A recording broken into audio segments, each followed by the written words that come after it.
Students, whatever homework is given to you, you have to submit it on the very next day between 8 am to 1 pm to the given WhatsApp number, and it is compulsory to submit your homework as your attendance will be marked on the basis of your submission.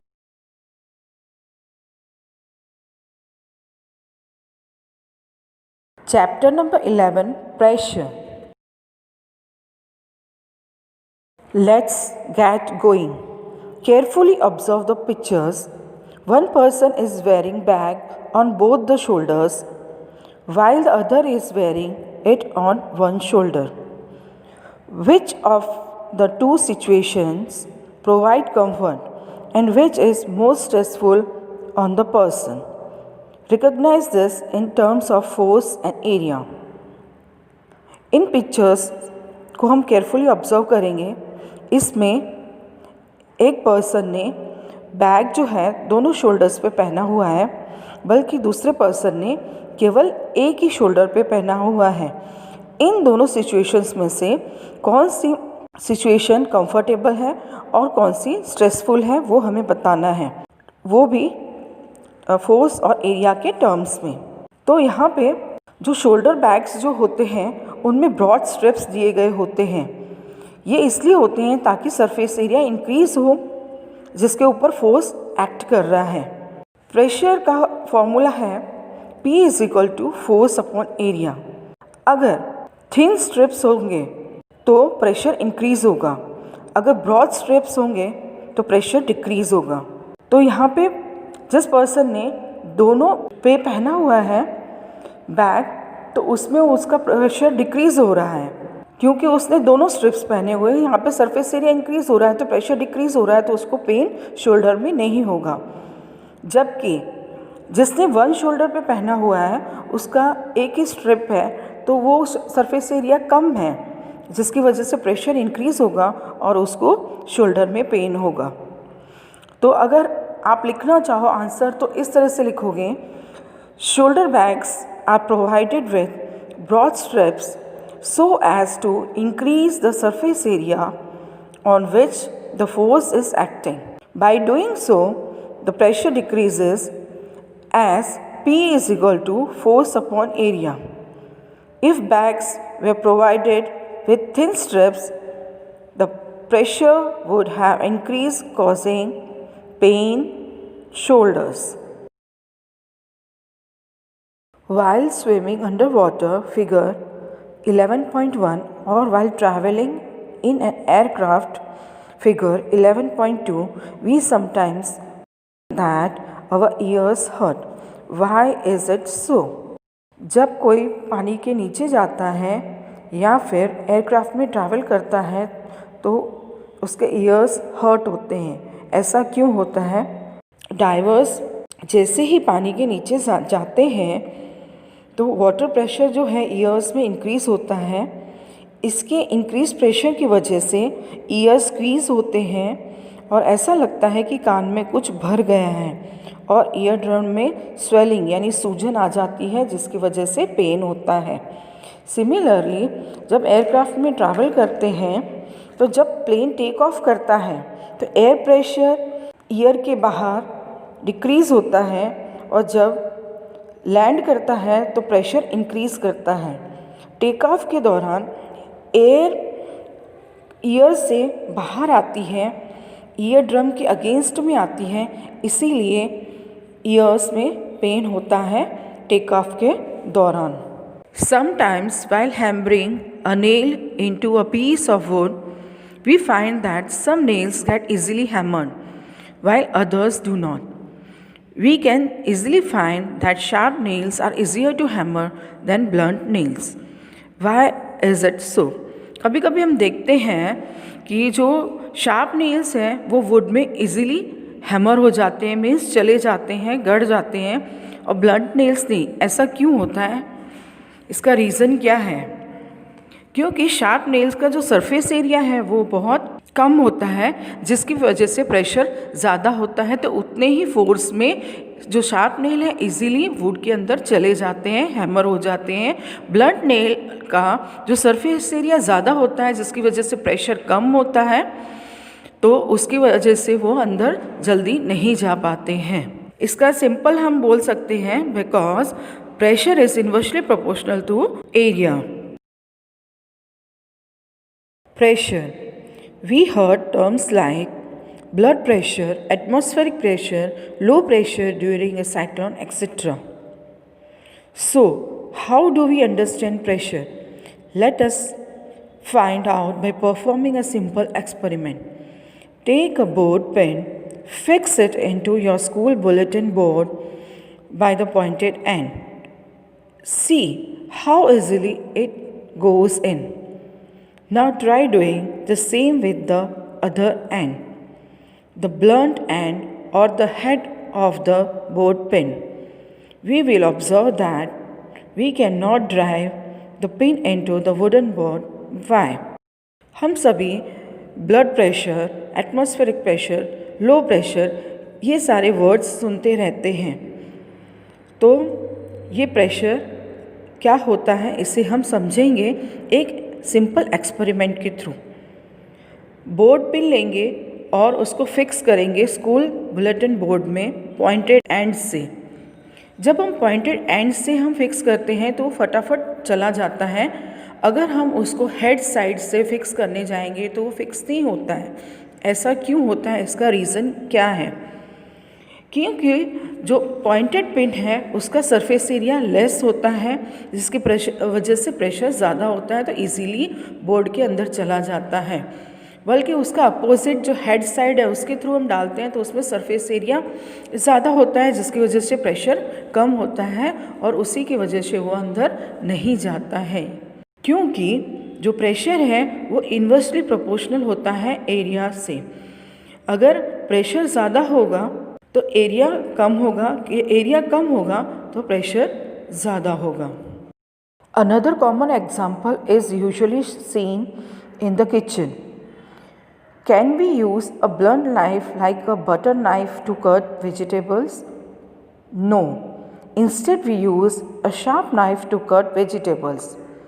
So the question is, how is it that we applying the same force on the two knives, the effects are different? This is where pressure comes into play. The force applied over a unit area is termed pressure. Pressure is equal to force upon area. The SI unit of pressure is Pascal, named after the scientist Blaise Pascal. 1 Pascal is equal to force of 1 Newton applied over an area of 1 square unit measure. 1 Pascal is equal to 1 Newton upon 1 meter square. Other example जो है हमारे kitchen में ही देखने को मिलता है, जैसे blunt knife या बटर नाइफ से हम वेजिटेबल्स कट कर सकते हैं, नहीं कर सकते। इसके लिए हमको शार्प नाइफ ही चाहिए वेजिटेबल्स को कट करने के लिए। तो यहाँ पे क्वेश्चन अराइज होता है कि सेम फोर्स हम अप्लाई कर रहे हैं दोनों नाइफ्स के ऊपर, फिर भी इफ़ेक्ट्स डिफरेंट है। तो यहाँ पे जो प्रेशर है वो पिक्चर में आता है, प्ले में आता है। फोर्स जो हम अप्लाई करते हैं यूनिट एरिया में उसको हम प्रेशर बोलते हैं। प्रेशर कैलकुलेट करने का फॉर्मूला है force upon area.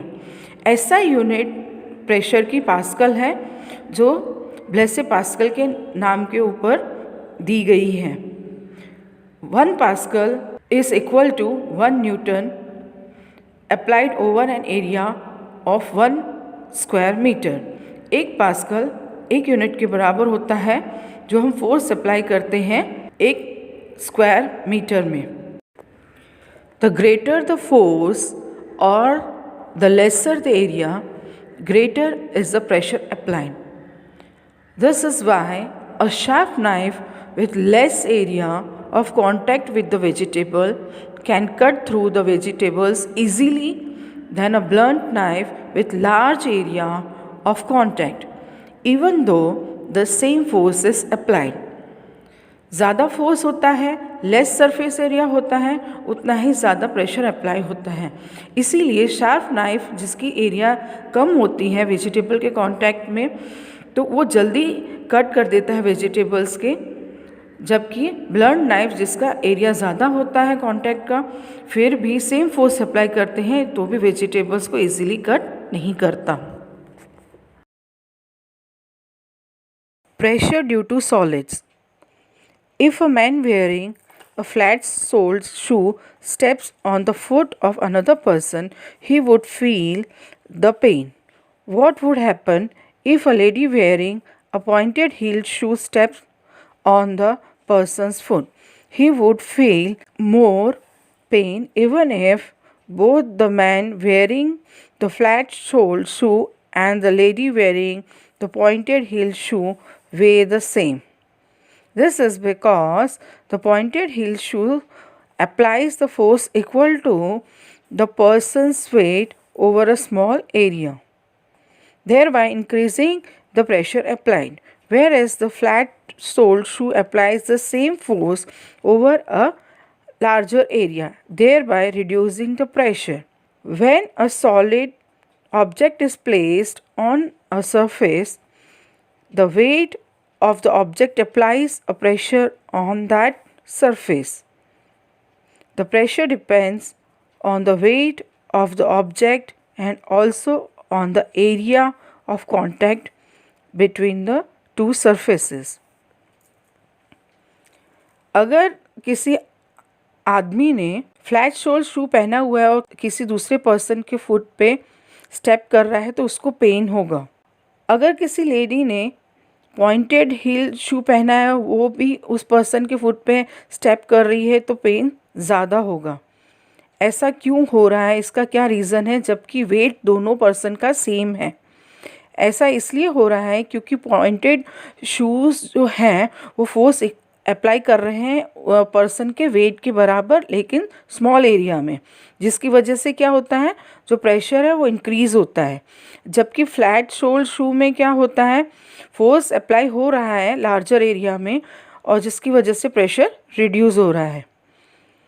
Solid object जो होता है वो सरफेस में प्रेशर अप्लाई करता है जिस सरफेस पे होता है, तो प्रेशर डिपेंड करता है वेट, ऑब्जेक्ट के वेट के ऊपर और एरिया जिसके कांटेक्ट में आया हुआ होता है, जिस सरफेस के कांटेक्ट में आया होता है उसके ऊपर डिपेंड करता है।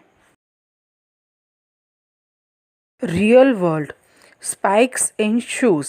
Athletes or runner wear spikes or shoes with metal or ceramic spikes screwed into the sole of the shoe. The pressure developed due to the weight of the runner on the pointed spikes makes the spikes grip the ground, thus providing better traction to the runner.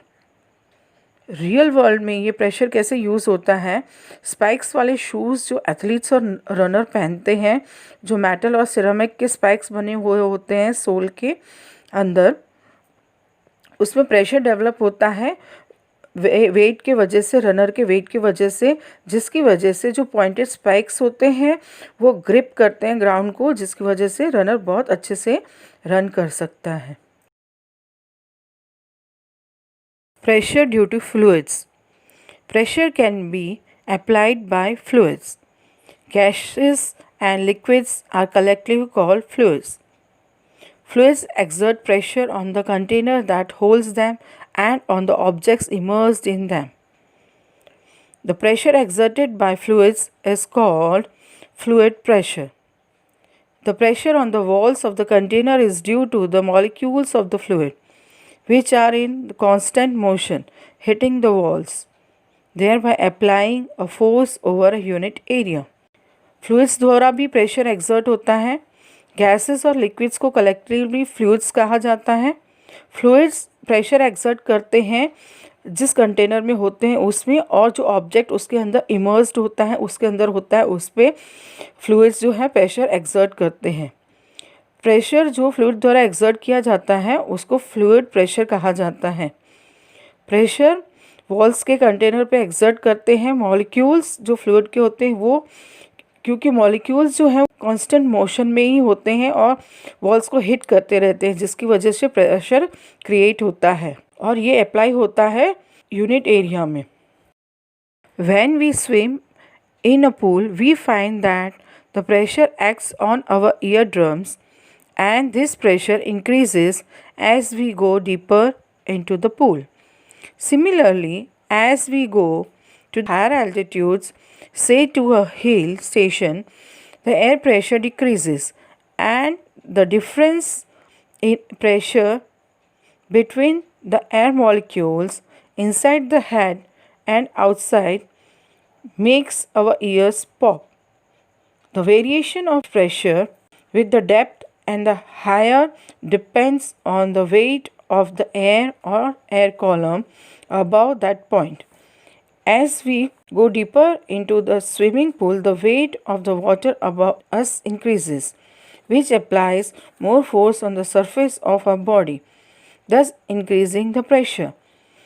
The same can be said for the decrease in pressure as we go higher in altitude. The weight of the air column above us reduces, their pressure decreases. जब हम swimming pool में swim करते हैं, जो pressure है हमारे year drums के ऊपर एक्ट करता है और ये प्रेशर इंक्रीज़ होता है जैसे ही हम डीपर पूल में जाते हैं। जैसे जैसे हम अंदर जाते हैं वैसे वैसे प्रेशर जो है वो इंक्रीज़ होता है। इसी तरह से जैसे ही हम हायर एल्टीट्यूड्स यानी हिल स्टेशन के ऊपर जाते हैं, वहाँ पे जो एयर प्रेशर है वो डिक्रीज़ होता है। जो ये डिफरेंस है एयर प्रेशर में, एयर मॉलिक्यूल्स जो हमारे हेड के इनसाइड हैं और आउटसाइड, ये दोनों ही डिफरेंसेस ईयर्स को पॉप करते हैं, यानी ईयर्स में साउंड आती है, तेज़ी से आवाज़ आएगी जिसको हम बोलते हैं ईयर पॉप्स। तो ये जो वेरिएशन है प्रेशर के अंदर, जैसे हम स्विमिंग पूल में नीचे जाते हैं तो उसकी वजह से क्या होता है, जो वेट होता है वाटर के ऊपर इंक्रीज़ हो जाता है और सरफेस एरिया पे जो बॉडी होती है उसमें प्रेशर इंक्रीज़ हो जाता है। इसी तरह से हम बोल सकते हैं प्रेशर डिक्रीज़ होता है जब हम हायर एल्टीट्यूड पे जाते हैं, तो जो वेट होता है एयर कॉलम का वो ऊपर रिड्यूस होता है जिसकी वजह से प्रेशर डिक्रीज़ होता है।